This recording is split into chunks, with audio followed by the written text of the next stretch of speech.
Hello dear viewers, एक और बहुत सुंदर कहानी में आपका स्वागत है। एक बार एक अमीर पिता और पुत्र साथ साथ टहलने निकले। वे दूर खेतों की तरफ निकल आए। तभी पुत्र ने देखा कि रास्ते में पुराने हो चुके एक जोड़ी जूते उतरे पड़े हैं, जो संभवतः पास के खेत में काम कर रहे गरीब मजदूर के थे। पुत्र को मजाक सूझा। उसने पिता से कहा, क्यों न आज की शाम को थोड़ी शरारत से यादगार बनाया जाए। आखिर मस्ती ही तो आनंद का सही स्रोत है। पिता ने असमंजस से बेटे की ओर देखा। पुत्र बोला, हम ये जूते कहीं छुपाकर झाड़ियों के पीछे छुप जाएं।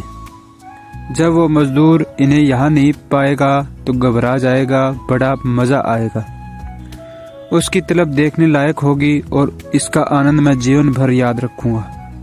पिता पुत्र की बात को सुन गंभीर हुए और बोले, बेटा, किसी गरीब और कमजोर के साथ उसकी जरूरत की वस्तु के साथ इस तरह का भद्दा मजाक कभी न करना।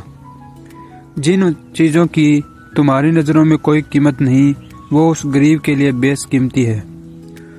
तुम्हें ये शाम यादगार ही बनानी है तो आओ, आज हम इन जूतों में कुछ सिक्के डाल दें और छुप कर देखें कि इसका मजदूर पर क्या प्रभाव पड़ा। पिता ने ऐसा ही किया और दोनों पास की ऊंची झाड़ियों में छुप गए।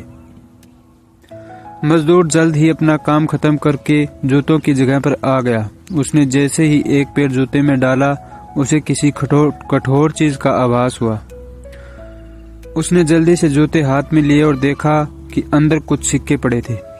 उसे बड़ा आश्चर्य हुआ और वो सिक्के हाथ में लेकर बड़े गौर से इन्हें देखने लगा। फिर वह इधर उधर देखने लगा कि उसकी मदद करने वाला शख्स कौन है। दूर दूर तक कोई नजर नहीं आया तो उसने सिक्के अपनी जेब में डाल लिए। अब उसने दूसरा जूता उठाया, उसमें भी सिक्के पड़े थे। मजदूर भाव विभोर हो गया। वो घुटनों के बल जमीन पर बैठ गया। आसमान की तरफ देखकर फूट फूट कर रोने लगा। वह हाथ जोड़कर बोला, हे भगवान, आज आप ही किसी रूप में यहाँ आए थे। समय पर प्राप्त इस सहायता के लिए आपको और आपके माध्यम से जिसने भी ये मदद की है, उसका लाख लाख धन्यवाद। आपकी सहायता और दयालुता के कारण आज मेरी पत्नी जो बीमार थी उसकी दवा और भूखे बच्चों को रोटी मिल सकेगी। तुम बहुत दयालु हो प्रभु, आपका कोटि कोटि धन्यवाद। मजदूर की बातें सुन बेटे की आंखें भर आई। पिता ने पुत्र को सीने लगाते हुए कहा कि क्या तुम्हारी मजे वाली बात से ये बात ज्यादा आनंददायी है। तब बेटे ने कहा, पिताजी, आज के प्राप्त सुख और आनंद को मैं जीवन भर नहीं भूलूंगा। आज मैं उन शब्दों का मतलब समझ गया जिन्हें मैं पहले कभी नहीं समझ पाया था। आज तक मैं मजा और मौज मस्ती को ही वास्तविक आनंद समझता था, पर आज मैं समझ गया हूँ कि लेने की अपेक्षा देना, यानी कि दूसरों की दान करना, मदद करना अधिक आनंददायी है।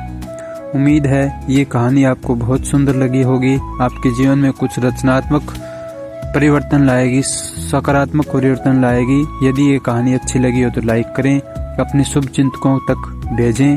धन्यवाद।